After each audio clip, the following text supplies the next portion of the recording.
Ini mantan pembegal, perampok, spesialis rampok jalan. Ya, jadi bajing loncat yang sekarang pembegal jalan, dia nasabnya udah ada dari dulu. Dan kembali waqala al-Fudail bin Iyad radhiyallahu taala anhu, dan Fudail bin Iyad seorang ulama hebat, ulama besar, wafat tahun 187 Hijrah.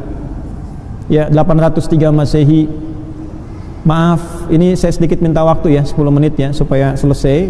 Dan ini memang penting saya sampaikan. Kalau tadi mantan Crazy Rich, glamor. Kalau ini mantan pembegal, perampok, spesialis rampok jalan. Ya, jadi bajing loncat yang sekarang pembegal jalan, dia nasabnya udah ada dari dulu. Kalau spesialis ini, dan sudah dikenal. Kalau sebut Fudail udah, belum tentu orang mau lewat rute ke situ. Ya, ini rutenya di daerah antara Abu Warda dan Sijris waktu itu, arah ke Baghdad. Ya, orang udah tahu. Jadi kalau mau lewat ke situ, itu Fudail, disebut Fudail itu udah, itu nggak aman, kafilah-kafilah itu nggak ada yang mau lewat. Apa yang terjadi? Ini yang saya mau katakan nih. Ternyata pedagang ada 3 kafilah berangkat memutuskan tetap kita harus lewat rute itu karena itu yang paling akan dilalui. Ya. Nah, ini nasab dia nanti ya. Ini salah satu ijazah bagi sopir-sopir truk yang lewat kadang dipalak preman gitu kan, dan sebagainya. Boleh, silakan. Ini kan kalau nonton live begini dan sebagainya. Nah, ini dalilnya buat premannya nih. juga buat sopir-sopirnya, ijazahnya nih, ijazah sanadnya nih. Maka di antara yang kafilah itu, rombongan pebisnis pedagang itu ada 3 orang soleh mengatakan begini, kita tetap lewat. Hanya nanti kita minta perlindungan kepada Allah. Ya. Ikhtiarnya gimana? Kita panah aja nanti ke tempat-tempat yang kita duga ada perampoknya. Kalau kira-kira ada konfirmasi suara, kena atau apa, aman, kita lewat. Kalau nggak ada konfirmasi, kita balik lagi. Artinya apa? Panah kita meleset katanya. Ya, kita yang kena. Itu unik itu ya. Kalau Anda baca kisah orang-orang soleh itu bagus-bagus dulu tuh. Ya. Maka apa yang terjadi? Mereka memutuskan berangkat lewat rute itu antara Sijris dengan Abu Warda. Begitu mau dekat ke situ, mulailah kemudian panah disiapkan. Sebelum dipanah, ini yang paling menarik, maka mereka memanah dengan ayat-ayat Allah dulu untuk menghunjam kepada kalbu orang yang dituju.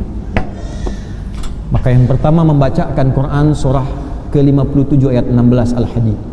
Alam ya'ni lilladzina amanu an takhsha'a qulubuhum li dzikrillah wa ma nazala minal. Apa ayatnya? Wala yakunu kalladzina utul kitaba min qablu faqala 'alaihimul amadu faqasat qulubuhum. Apa belum tiba bagi orang-orang itu yang merasa beriman untuk semakin khusyuk kenal Allah, melembutkan hatinya, jangan sampai berbuat maksiat terus sampai keras hati seperti orang dulu. Banyak maksiat, hatinya keras sehingga jauh dari Allah. Tiba-tiba begitu itu dibacakan sebelum panah dilesatkan, ini Fudail langsung gemetar, pingsan. Bingung anak buahnya, dikira kena panah, padahal nggak ada apa-apa, keringetan. Begitu bangun lagi, kenapa? Itu ada panah ayat sampai ke hati saya. Gemetar saya.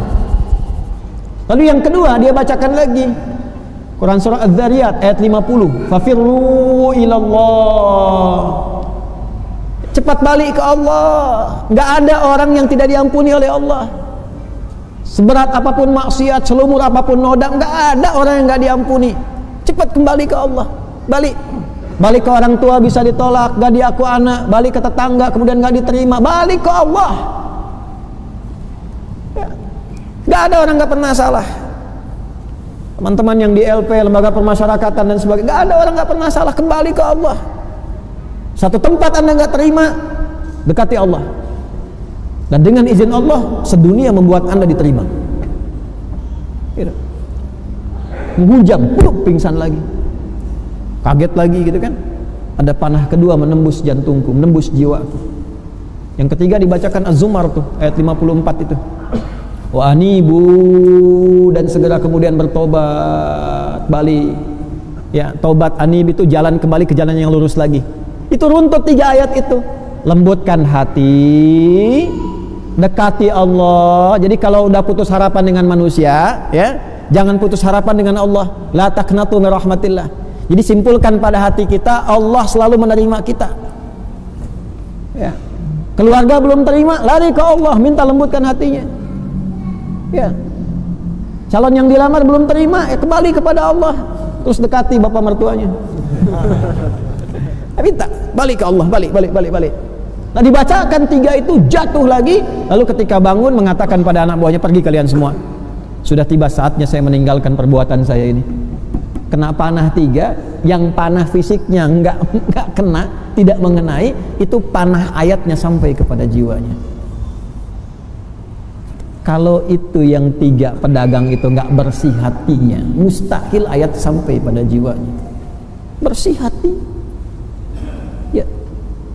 Dulu orang baca Toha, getar hati. Baca Al-Fatihah, penyakit sembuh. Ini Fatihah udah, Yasin sudah, Al-Kahf udah nggak sembuh-sembuh. Bukan karena ayatnya, cara bacanya itu nggak tepat itu. Kurang bersih hati, kurang bersih. Ya, kumpulin santi suruh bacain Quran, santinya dibayar. Datang santi kemana? Sana, amplop udah nggak ada. Ya udah, cuma dapat Qurannya, barokahnya enggak.